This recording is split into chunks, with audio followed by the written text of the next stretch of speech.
இன்னைக்கு எங்க அப்பா வந்து நான் கறி வெட்டி தர மாட்டேன் நீயே வெட்டிக்கோன்னு சொல்லிட்டாருங்க. கறியை மட்டும் வந்து எடுத்து கொடுத்துட்டு போயிட்டாரு. இப்போ நான் தான் வந்து வெட்டி கறியை மட்டும் எடுத்துட்டு எலும்பை மட்டும் எங்க வீட்டில் கொடுக்க போறேன். கறி நானே வெட்டலாம்னு சொல்லிட்டு கத்தியை பிடிச்சி கறியை வெட்டுறேன். கத்தியும் ஸ்ட்ராங்கா இருக்கு, கறியும் ஸ்ட்ராங்கா இருந்துச்சு. நான் வெட்டுற வரைக்கும் எல்லாரும் வெயிட் பண்ண மாட்டாங்க இல்லையா? ஆர்டர் பண்ணிட்டு அதே ஒரு 3-4 டேஸ் ஆகுதுங்க. இன்னைக்கு நான் கண்டிப்பாக கொரியர் போட்டே ஆகணும்னு சொல்லிட்டு நானும் கொஞ்சம் கொஞ்சம் வெட்ட ஆரம்பிச்சேன். என் வீட்டுக்கார் வாங்கி நீ வெட்டுற வரைக்கும் வெயிட் பண்ணனா அப்புறம் ஆர்டர் வந்து போட முடியாது, நாளைக்கு நாளன்னைக்கு தான் போடுற மாதிரி இருக்கும், அதனால கூட நானே வெட்டுறேன்னு சொல்லிட்டு வீட்டுக்காரர் என்கிட்ட வாங்கி வெட்ட ஆரம்பிச்சிட்டாரு. ஒரு எலும்பு கூட இல்லாத ஃபுல்லா வந்து வெட்டிட்டு இருக்கோம். ஃபுல்லா கறி போட்டு தான் வந்து செய்வோம். எலும்புலாம் நம்ம பிக்கிள் வந்து பண்ண மாட்டோம். ஏன்னா வந்து அதை ஸ்டோர் பண்ண முடியுமான்னு எனக்கு தெரியல. அதனால வெறும் கறியில தான் பண்றோம். கறியில எலும்பு எல்லாத்தையும் வந்து கழிச்சு என் வீட்டுக்காரர் எடுத்துட்டு இருந்தாரு. வீட்டில் போய் சூப் போட்டு குடிக்கலாம் வேற சொல்லிட்டு இருந்தாரு.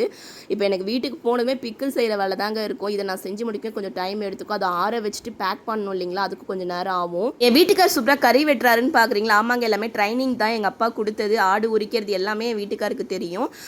இப்போ நம்ம பிஸ்னஸ்க்கு வந்து யூஸ் ஆகுது இல்லையா? எங்கள் அப்பா இல்லைனாலும் இப்போ நம்ம எங்கேயாச்சும் வெளியிலேருந்து ஒரு ஆளை கூட்டிகிட்டு வந்து கறி வெட்டி கொடுங்கன்னு சொன்னால் கூட அவங்களுக்கு ஒரு காசு கொடுக்குற மாதிரி இருக்கும். இப்போ என் வீட்டுக்காருக்கு தெரிஞ்சதுனால இப்போ நாங்களே வந்து வெட்டி நமக்கு தேவையான அளவுக்கு வந்து வெட்டியிருக்கோம். அதாவது ஃபுல்லாக கொழுப்புலாம் இல்லாமல் எலும்புலாம் இல்லாமல் வெறும் சதையாக வந்து கட் பண்ணி எடுத்தாச்சு. இஞ்சி பூண்டு அம்மா காலையிலே அரைச்சி வச்சுட்டு கடைக்கு போயிட்டாங்க. அப்படி நானும் எடுத்துகிட்டு வந்துட்டேன்.